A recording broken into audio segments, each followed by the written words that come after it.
Hello everyone, study with us में आपका एक बार फिर से स्वागत है। और आज हम एनटीए नेट पेपर 1 से रिलेटेड टीचिंग एप्टीट्यूड के क्वेश्चन डिस्कस करेंगे। तो ये वीडियो काफ़ी इंपॉर्टेंट है क्योंकि ये एक प्रकार का रिवीजन वीडियो है। इसमें जो क्वेश्चंस लिए गए हैं वो प्रीवियस ईयर के क्वेश्चंस भी हैं और करंट से रिलेटेड क्वेश्चन भी इसमें शामिल किए गए हैं, जो कि एग्ज़ाम पॉइंट ऑफ व्यू से काफ़ी इंपॉर्टेंट है। वीडियो पसंद आए तो लाइक करें और चैनल को सब्सक्राइब नहीं किया तो ज़रूर कर लें ताकि ऐसी ही वीडियोज़ आपको हमेशा मिलती रहे। तो चलिए शुरू करते हैं। आज का पहला क्वेश्चन ये है कि यहाँ पर देखें अधिगम स्तर दे रखे हैं और यहाँ पर उदाहरण दे रखे हैं उसकी। तो हमें क्या करना है, इनका मिलान करना है। ठीक है, तो ये क्वेश्चन पूछा गया है एग्ज़ाम में पहले। तो स्मृति स्तर का उदाहरण जो है वो है तीसरा, यानी सूचना अनुस्मरण करना। और अवबोध स्तर का जो उदाहरण है वो है दी गई संकल्पना उदाहरणों की पहचान करना। और जो विश्लेषण स्तर का जो उदाहरण है वो है चौथा, यानी सूचना का कई भागों में पृथक्करण करना। और जो डी है सृजन स्तर का जो उदाहरण है वो है दूसरा, नए विचार उत्पन्न करना। तो इसका सही आंसर हो जाएगा ऑप्शन नंबर डी। ठीक है, तो एग्ज़ाम में ये भी पूछा जाता है कि ये जो स्तर हैं अधिगम स्तर, ये किन किन विचारकों के द्वारा दिए गए हैं। तो स्मृति स्तर का जो विचार है वो दिया गया था हर्बर्ट के द्वारा। ठीक है ना, हर्बर्ट के द्वारा। और अवबोध स्तर का विचार दिया गया था मॉरिसन के द्वारा। और विश्लेषण स्तर का जो विचार है वो दिया गया था हंट के द्वारा। ठीक है, तो ये तीनों स्तर जो हैं अधिगम के स्तर हैं। नेक्स्ट क्वेश्चन है नैदानिक मूल्यांकन से सुनिश्चित होता है। तो क्या सुनिश्चित होता है आपको बताना है। 4 ऑप्शन यहाँ पे दे रखे हैं। तो इसका सही आंसर होगा ऑप्शन नंबर बी, अनुदेशन के दौरान अधिगम में विद्यमान समस्याओं के कारणों और उनका समाधान।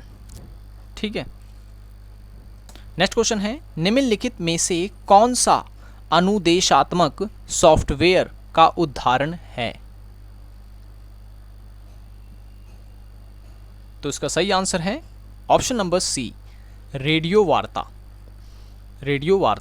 क्योंकि ये रिवीजन वीडियो है तो इसके आंसर्स को आप पहले गेस करें कि इसका आंसर क्या हो सकता है, ताकि इससे आपको ये पता चले कि आपको इसमें से कितने क्वेश्चंस आते हैं। अगर आप इन सभी क्वेश्चंस का एक्सप्लेनेशन वीडियो देखना चाहते हैं तो लिंक मैंने डिस्क्रिप्शन में दे दिया है।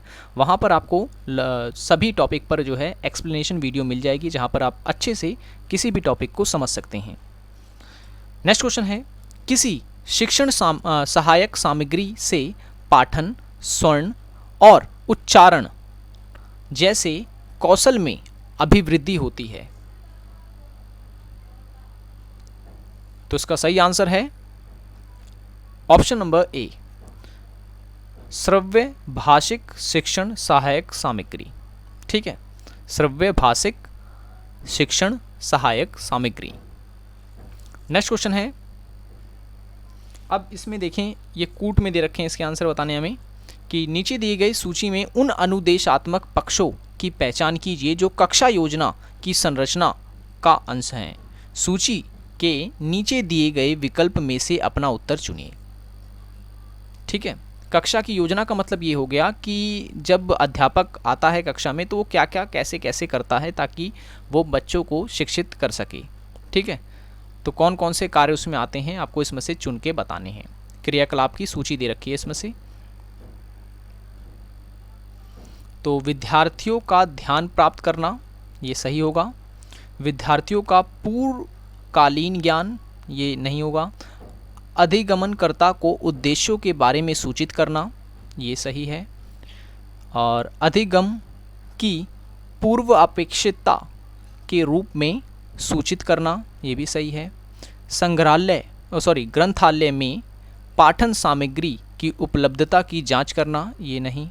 और वांछित उत्तर प्राप्त करना, तो ये भी सही है। तो पहला, तीसरा, चौथा और छठा, इसका सही आंसर है ऑप्शन नंबर बी। ठीक है, ये जितने भी पॉइंट्स मैं आपको बता रहा हूँ ये आंसर की के अकॉर्डिंग है। ठीक है, नेक्स्ट क्वेश्चन है शिक्षण में चर्चा पद्धति प्रभावशाली रूप से आयोजित करने के लिए निम्नलिखित शर्तों को पूरा होना चाहिए। ठीक है ना, चर्चा पद्धति की बात यहाँ पे की जा रही है।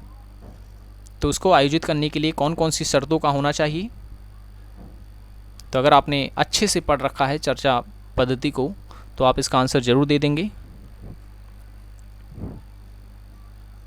तो इसका सही आंसर है ऑप्शन नंबर ए, यानी कि दूसरा, तीसरा और पांचवा। विषय पहले से ही घोषित हो, दूसरा विषय सामान्य व रुचि का हो, और एक से अधिक नहीं, पांचवा है तो सहभागियों की भाषा की सहजता हो।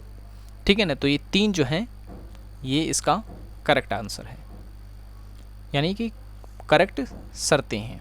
तो दूसरा, तीसरा, पांचवा हमारा आंसर होगा option number A. Next question है, बहुल बुद्धि सिद्धांत का विकास किसने किया। बहुल बुद्धि सिद्धांत का विकास किसने किया। तो उसका करेक्ट आंसर है option number D, Howard Gardner ने। नेक्स्ट क्वेश्चन है, प्रभावशाली शिक्षण व्यवहारों की सूची में से उन्हें चुनिए जिन्हें मानव व्यवहार कहा जाता है। देखें, इसी तरह के क्वेश्चन जो है एग्जाम में पूछे जाते हैं। ठीक है, वो वन लाइनर वाले क्वेश्चंस अब चले गए हैं, अब इस टाइप के क्वेश्चंस आते हैं जो कि काफ़ी कंफ्यूज करते हैं। तो ये वीडियो आपके लिए काफ़ी सहायक होगा। तो ऐसी ही वीडियोस आपको मिलती रहेगी, तो वीडियो को लाइक ज़रूर करें। ठीक है, चैनल को भी सब्सक्राइब कर लें। तो इसमें बताना है आपको, प्रभावशाली शिक्षण व्यवहारों की सूची में से उन्हें चुनिए जिन्हें मुख्य व्यवहार कहा जाता है। तो प्रभावशाली शिक्षण किससे हो सकता है, क्या करने से। तो इसका सही आंसर होगा, आई होप कि आपने आंसर गैस कर लिया होगा। वीडियो को पॉज करके आप इसे पढ़ सकते हैं अच्छे से।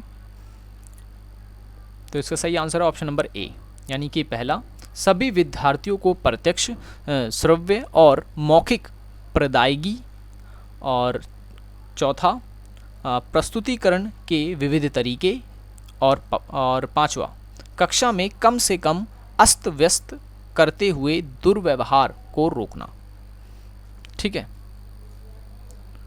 तो प्रभावशाली शिक्षण जो है इस तरीके से हो सकता है। नेक्स्ट है, निम्नलिखित कथनों में से कौन सा समावेशी शिक्षण की अवधारणा की व्याख्या करता है। निम्नलिखित कथनों में से कौन सा समावेशी शिक्षण की अवधारणा की व्याख्या करता है। तो इसका सही आंसर है ऑप्शन नंबर डी, शिक्षक विभिन्न पृष्ठभूमियों के विद्यार्थियों को एक ही कक्षा में एक साथ सिखाता है। इसे हम कहेंगे समावेशी शिक्षण। नेक्स्ट क्वेश्चन है, निम्नलिखित में से कौन सा अधिगमनकर्ताओं को संवेगात्मक बुद्धि का सर्वोत्तम विवरण प्रस्तुत करता है। ठीक है, तो इनमें से कौन सा सही होगा।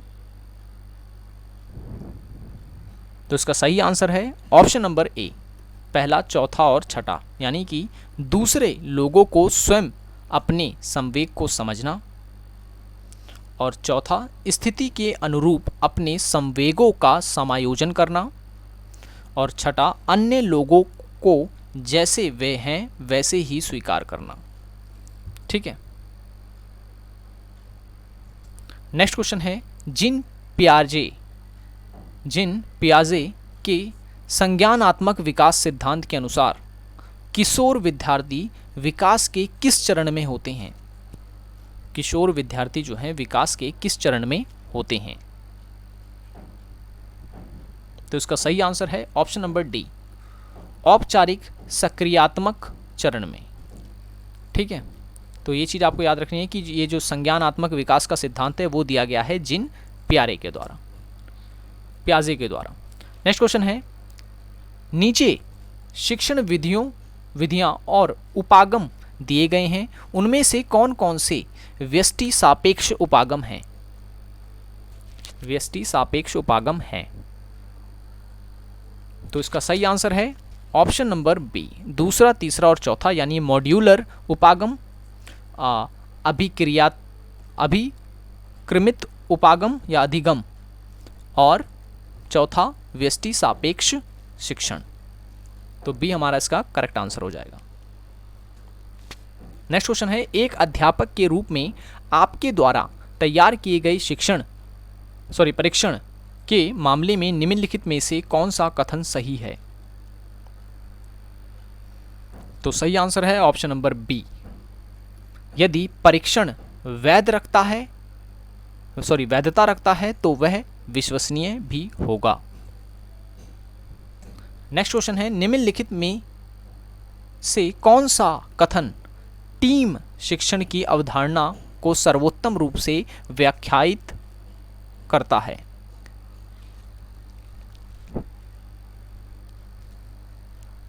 तो इसका सही आंसर है ऑप्शन नंबर सी। 2 से अधिक अध्यापक अपनी विशेषता के अनुसार एक ही कक्षा को पढ़ाने की योजना बनाते और पढ़ाते हैं। ठीक है, तो इसे हम कहेंगे टीम शिक्षण। नेक्स्ट क्वेश्चन है, शिक्षण की प्रभावशीलता का निर्णय करने में निम्नलिखित में से किन बिंदुओं पर विचार किया जाता है? तो इसका सही आंसर है ऑप्शन नंबर डी, दूसरा, तीसरा और चौथा, यानी कि शिक्षण उद्देश्यों की प्राप्ति का स्तर, सीखने में विद्यार्थियों द्वारा लिया जाने वाला समय और शिक्षण में अध्यापक द्वारा प्रयोग में लाया जाने वाला संसाधन। ठीक है, नेक्स्ट क्वेश्चन है, एक अध्यापक विद्यार्थियों के अधिगमन की कठिनाइयों को ज्ञात करना चाहता है तो निम्नलिखित में से किस परीक्षण का उपयोग किया जा सकता है? ठीक है, एक अध्यापक जो है वो विद्यार्थियों के अधिगम की कठिनाइयों को जानना चाहता है, तो कौन सा परीक्षण वो करेगा?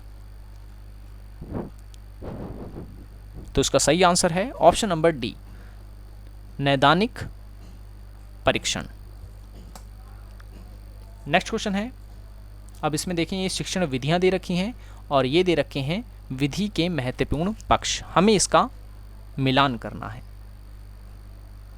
ठीक है, तो चलिए करते हैं। तो सहयोगात्मक विधि का जो संबंध होगा वो होगा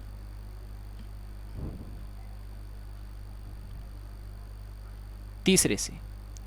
ठीक है, जब विद्यार्थी अधिगम कार्यकलाप के विभिन्न पहलुओं को साझा करते हैं। ठीक है, तो ये कहलाएगा सहयोगात्मक शिक्षण विधि।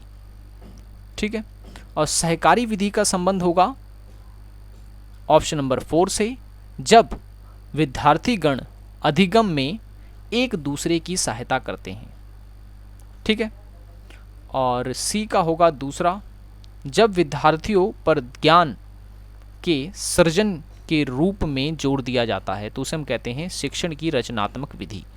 और चौथा है टीम शिक्षण, यानी कि पहला शिक्षण में अध्यापकों की विशेषज्ञता का उपयोग किया जाता है। तो सही आंसर होगा ऑप्शन नंबर सी इसका, ए का चौथा, बी का तीसरा, सी का दूसरा और डी का पहला। ठीक है, तो ऐसे क्वेश्चंस आते हैं एग्जाम में। नेक्स्ट है, निर्माणात्मक मूल्यांकन का मुख्य उद्देश्य क्या है? तो इसका सही आंसर है ऑप्शन नंबर बी, विद्यार्थियों के अधिगम को बढ़ाना। नेक्स्ट है, शिक्षक निम्नलिखित में से किस शिक्षण सहायक सामग्री का प्रयोग कक्षा में प्रत्यक्ष अंतक्रियात्मक युक्ति के रूप में कर सकता है?